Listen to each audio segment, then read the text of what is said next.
Hey, this is Ryan of Happy Healthy Vegan. Ebola, gosh, you just can't turn on a news broadcast. You can't, even I was turning on the doctor's show, not the episode that we were just on, but the one right after, and leading off with the stories about Ebola, getting people frightened, how it's coming to America, and it's, you know, it is a horrible virus. I'm not trying to downplay it in any way.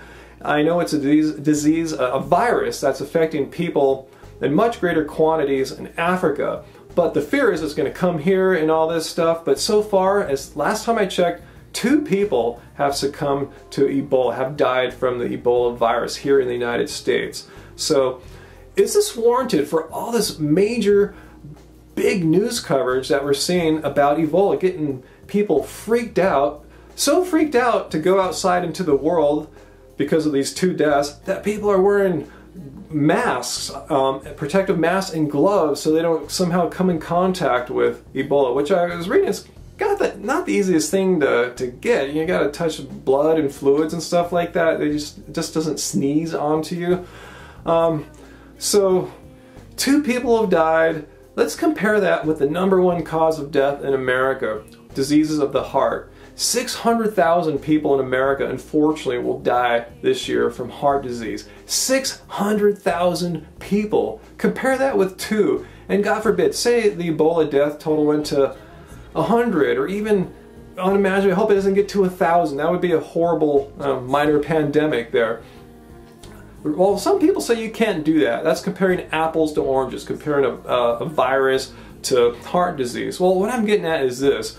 What if the news were to come on and instead of have stories freaking you out about Ebola with its 2 deaths, what if they came on and said, there is a disease that will cause 600,000 Americans to die this year?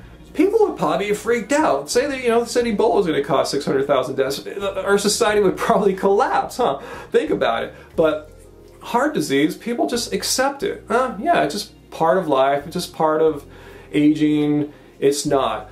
I'm going to link to this video right here, Uprooting the Leading Causes of Death by Dr. Greger of nutritionfacts.org. If you haven't watched it, watch it right now. He shows how about 12 of the leading 15 causes of death in America are preventable, even often reversible, by diet and lifestyle. And heart disease is one of the biggest ones where you can reverse or prevent it by lifestyle change. So what I'm getting at is, instead of freaking out about Ebola here in America, buying gloves, being afraid to go out because you might be that 3rd death, you should be more concerned about the 600,000 deaths from heart disease, the roughly 600,000 deaths from cancer, which too is another disease that's preventable or treatable by lifestyle and dietary changes. Same with the #3 cause of death, emphysema, about 130,000 deaths from that. You'd be surprised how that's something that could be treated and handled by dietary changes. Preventable. So instead of freaking out about Ebola, let's freak out about the things that are really actually killing people. Cancers, emphysema, strokes, list goes on. I'll pay attention to it, obviously. I don't want to ignore things, but I'm not going to be fearful about it. Just like when SARS, if you guys are old enough to remember that potential pandemic, which never happened, H5N1 a few years back as well, the media got us all freaked out about these things.